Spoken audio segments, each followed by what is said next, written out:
Olá, boa tarde. Eu me chamo Larice, sou bolsista do PET de Ciências Sociais da Universidade Federal do Ceará e este é mais um episódio da nossa série de podcasts para a prova escrita do mestrado em Sociologia na UFC. Bom, a obra a ser abordada neste episódio é a desigualdade vista do topo, a concentração de renda entre os ricos no Brasil, 1926 a 2013. Bom, essa obra ela é fruto de uma tese de doutorado do Pedro Herculano Guimarães Ferreira de Souza, que é técnico em planejamento e pesquisa do Instituto de Pesquisa de Economia Aplicada, e toda a sua abordagem perpassa pelas questões de desigualdade de renda, estratificação social, mobilidade social, teoria sociológica, enfim. Bom, a parte a ser abordada especificamente sobre essa obra é o capítulo 6, que vai falar um pouco sobre uma história política da desigualdade no Brasil, que vai ser o que vai ser cobrado no processo seletivo do mestrado em Sociologia da UFC. Bom, uma história política da desigualdade no Brasil tem como tese central que existe uma determinação institucional das desigualdades. Ou seja, existe uma dinâmica política institucional que ajuda a reproduzir as desigualdades, mas elas não são combinadas sozinhas, né? Existem todos outros fatores que perpassam também essas desigualdades. E a partir disso, o autor vai tentar analisar nesse capítulo inteiro, a partir de perspectiva histórica, como essas desigualdades elas foram se reproduzindo. Desde o colapso da República Velha, perpassando até os últimos períodos como 2013, que se encerra a sua pesquisa nesse período. Bom, inicialmente, o que vai ser abordado é desde o colapso da República Velha ao Estado Novo. O autor ele inicia afirmando que o período de crise do final da República Velha e a ascensão e queda de Vargas corresponde a um dos 3 períodos de maior significativo aumento das desigualdades nos últimos 100 anos. Ou seja, esse período ele é marcado por uma forte concentração de renda no topo. E isso se dá por vários fatores, inclusive fatores políticos e fatores institucionais, que combinados fazem com que essa concentração de renda ela se perpetue e se reproduza cada vez mais de uma forma muito mais exacerbada. Bom, esse período é marcado pela crise a crise da política de café com leite, que abre-se uma grande recessão, né? E aí existe todo aquele período da Revolução de 30, que o autor faz uma análise, inclusive afirmando que não é uma revolução burguesa conservadora, mas é sim uma revolução que tem um caráter e um conflito interregional, interoligárquico, intersetorial, né, podendo ser caracterizado, inclusive, como uma modernização conservadora que continua perpetuando e reproduzindo essas desigualdades. Dentre esses fatores, nós podemos citar, dos quais são citados ao longo dessa especificidade desse capítulo, que o alcance das políticas sociais implementadas durante o governo Vargas foi bastante limitado. Isso porque, vamos supor que, por exemplo, a CLT, que foi uma política social implementada naquela época, abordava principalmente a questão dos trabalhadores urbanos, uma questão dos trabalhadores que trabalhavam nas grandes indústrias. Todavia, nós tínhamos a maioria da nossa classe trabalhadora, a maioria dos trabalhadores eram trabalhadores rurais, então foi uma política implementada bastante limitada. Além disso, existia grandes violências para tentar reprimir e desmobilizar as organizações que já eram pré-existentes, né? Como, por exemplo, os sindicatos. E a partir disso, começa a existir, inclusive, uma denominação de sindicatos pelegos naquela época. Tudo isso é elementado e alocado junto com a tentativa de entrada do Brasil na Segunda Guerra, faz com que as desigualdades aumentem cada vez mais, o que vai totalmente de encontro ao que acontecia em outros países, como por exemplo nos Estados Unidos, em que a concentração de renda diminuiu e como consequência houve que a desigualdade ela também diminui nesse sentido, né? E todos esses...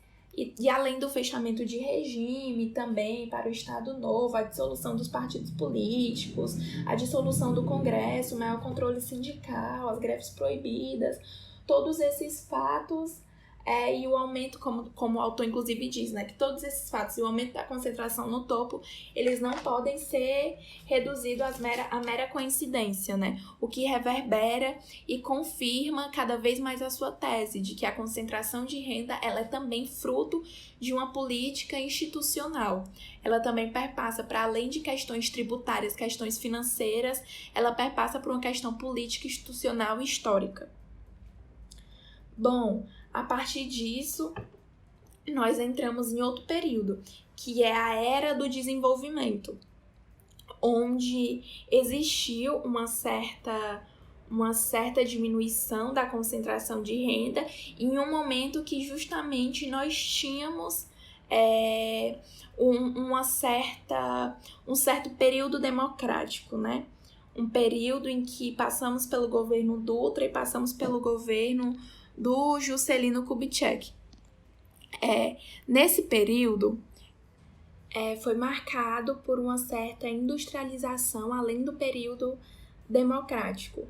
Inicialmente, o autor ele vai abordar um pouco sobre o governo Dutra, que no cenário internacional elevou a uma crise no balanço de pagamentos e abandono do modelo liberal. Mas a maior parte do nivelamento das camadas sociais e diminuição das desigualdades sociais se constituiu no governo de Juscelino Kubitschek. Primeiro, vale ressaltar que a distribuição de renda não era um objetivo do governo, mas que houve uma redução da concentração, como eu já citei, sendo um efeito colateral também desse interrógnio democrático, né? E aí, existem várias interpretações para esse período. Todavia, o que é primordial tratar aqui nesse contexto, para além dos aspectos tributários e dos aspectos econômicos e das políticas governamentais que foram implementadas economicamente naquela época, é importante nós trazermos as situações políticas e históricas que estavam acontecendo nesse período, como busca sempre ratificar o autor, né? Foi consolidado um programa desenvolvimentista bastante ambicioso, sendo caracterizado, inclusive, como o mais ambicioso até então, canalizando investimentos em energia e transporte. Dessa forma, né, dado o declínio da política de café, a situação só pode ser mantida pelos estímulos e a entrada de capitais estrangeiros. E é o que acontece naquela época. A urbanização também influenciou bastante esse período e foi um período mantido por grandes liberdades sindicais, por expansão da cidadania, evolução do salário mínimo real. Tudo isso implica com que a concentração de renda ela diminua cada vez mais. E é importante que todos leiam esse texto, porque ele vai estar sempre abordando aspectos tributários também e trazendo alguns dados. Mas como eu acho que o central desse capítulo é fazer essas perspectivas históricas e políticas atreladas à concentração de renda e à diminuição e redução das desigualdades sociais. E aí é por isso que eu estou tentando fazer essa análise mais a partir de um aspecto muito mais político do que econômico. E aí eu acho que é importante todo mundo ler para todo mundo ficar cada vez mais atento. Bom, e o segundo período que nós temos, né, o terceiro período, na verdade, que o autor vai abordar, é o golpe militar de 1964, que reverte completamente essa tendência de diminuição das desigualdades de renda. E aí existe novamente todas aquelas questões, né? Em um período de menor democracia, de maior autoritarismo, as desigualdades de renda elas tendem a se alastrar. E aí isso não é meramente coincidência. E aí, tanto os censos demográficos como os dados do e RPF mostram claramente essas tendências, né? E aí, bom, a deteriorização das desigualdades, ela foi estancada também, enfim, ao milagre econômico, né? Que deu início a um processo lento de abertura.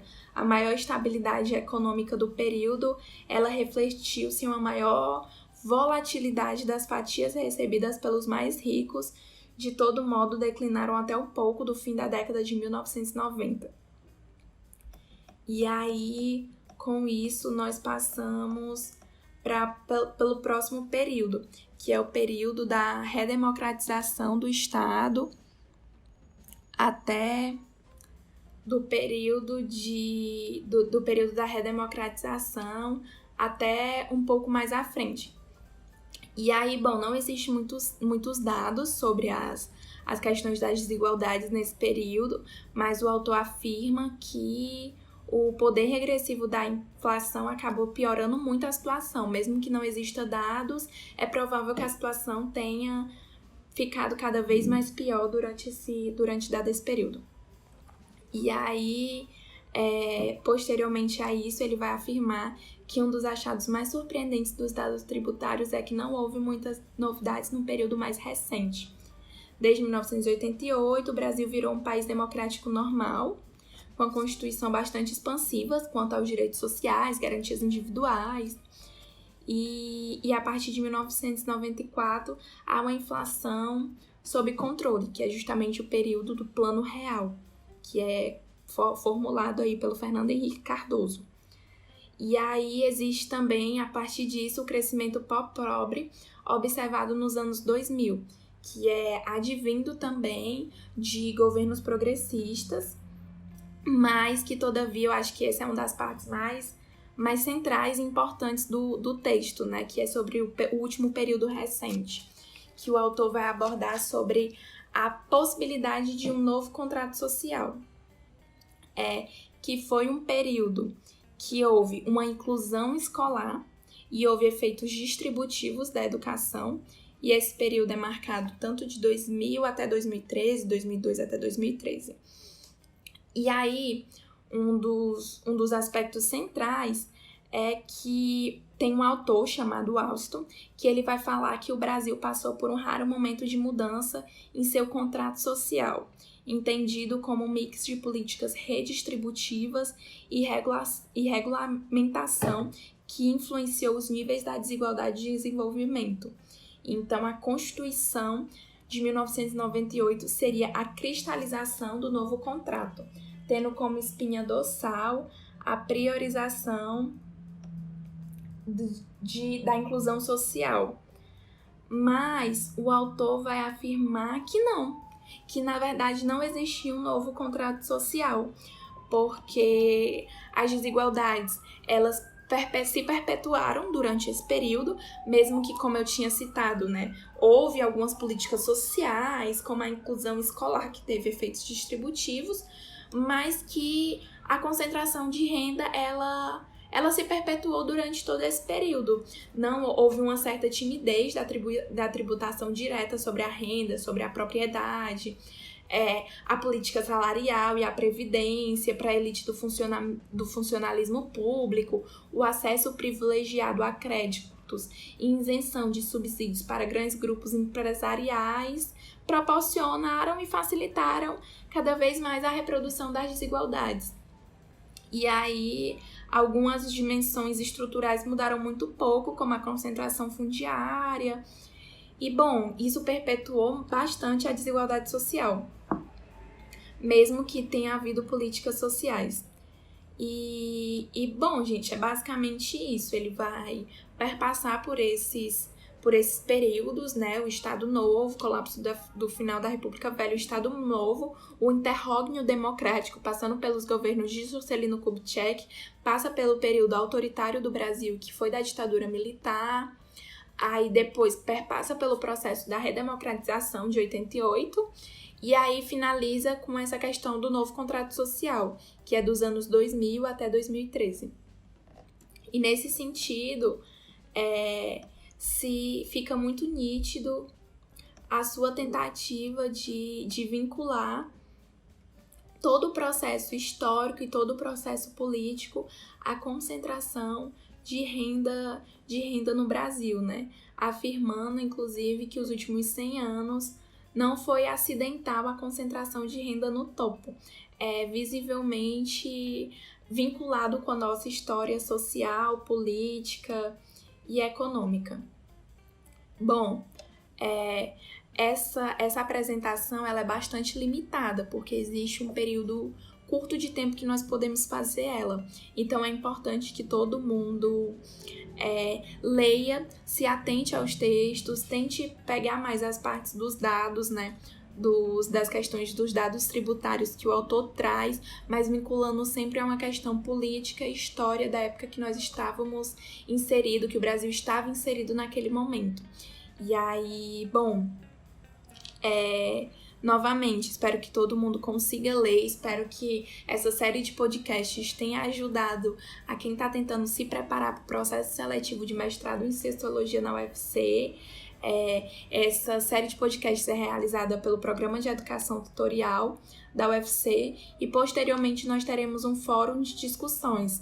Espero que todo mundo consiga participar. Desejo boa sorte a quem vai participar desse processo seletivo e que estejam todos bem.